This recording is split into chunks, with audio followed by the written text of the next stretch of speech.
Daily post Haryana देख रहे हैं आप और मैं हूं आपके साथ आकृति वर्मा। नई राष्ट्रीय शिक्षा नीति देश के प्रधानमंत्री नरेंद्र मोदी की ओर से 2030 तक लागू कर दी गई है। आपको बता दें कि अगर कोई शख्स 1 साल का कोर्स करता है तो उसे उस कोर्स का 1 साल का सर्टिफिकेट दिया जाएगा। अगर कोई शख्स 2 साल का कोर्स करता है तो उसे डिप्लोमा दिया जाएगा और यदि कोई 3 साल का कोर्स करता है तो उसे डिग्री दी जाएगी। यानी अगर कोई 1 साल का सिर्फ कोर्स करता है तो उसका साल खराब नहीं जाएगा, जिसके तहत उसे एक सर्टिफिकेट दिया जाएगा। तो वहीं हरियाणा के शिक्षा मंत्री कंवरपाल गुर्जर की ओर से इस नई राष्ट्रीय शिक्षा नीति की तारीफ की गई। उन्होंने कहा कि ये नई जो शिक्षा नीति है वह काफी बेहतर है। आइए सुनवाते हैं आपको क्या कुछ कहना है हरियाणा की शिक्षा मंत्री कंवरपाल गुर्जर का। देखिए, नई शिक्षा नीति बहुत बड़े अध्ययन के साथ, मैं समझता हूँ लाखों लोगों से पूछने के बाद शायद आज तक कोई भी ऐसी पॉलिसी नहीं होगी जिसका इतने बड़े लेवल पे जिसकी चर्चा की गई हो। हर प्रकार के विशेषज्ञ, चाहे वो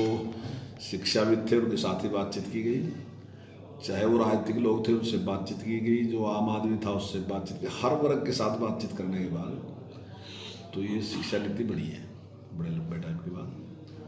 और मैं समझता हूँ कि इसके आने से बहुत बड़ा परिवर्तन होगा देश में, रोजगार बढ़ेंगे। इस पर काफ़ी जोर इस बात पे दिया गया है कि जो छात्र शिक्षा ग्रहण करने के बाद बाहर आएगा तो वो स्वयं रोजगार करने की स्थिति में हो। मांगने वाले की बजाय देने वाला व्यक्ति बनना चाहिए। इसलिए कौशल रोजगार के जो रोजगार है उस पर काफ़ी जोर उसमें दिया गया। वोकेशनल एजुकेशन पे काफ़ी जोर दिया गया। जहाँ हम पहले 9th क्लास से शुरू करते थे, अब 6ठी क्लास से शुरू करते हैं। मैं समझता हूँ हो सकता है कि शायद हरियाणा पहला स्टेट ऐसा हो जिसने उसकी शुरुआत की है।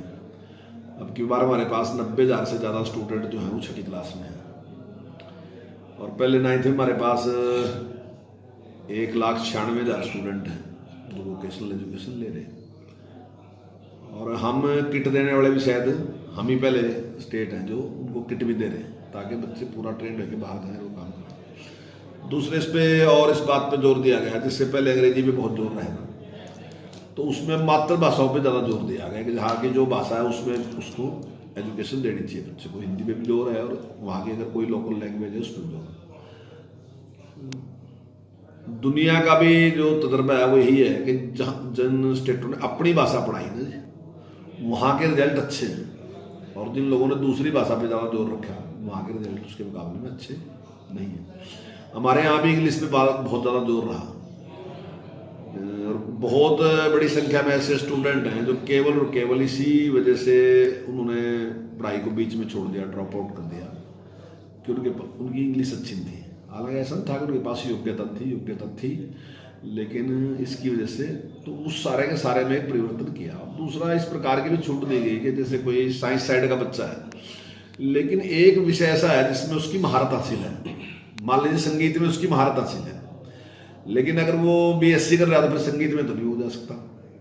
तो अब इस प्रकार की भी छूट दी गई कि अगर वो कोई और सब्जेक्ट भी लेना चाहता है तो वो सब्जेक्ट भी वो ले सकता है।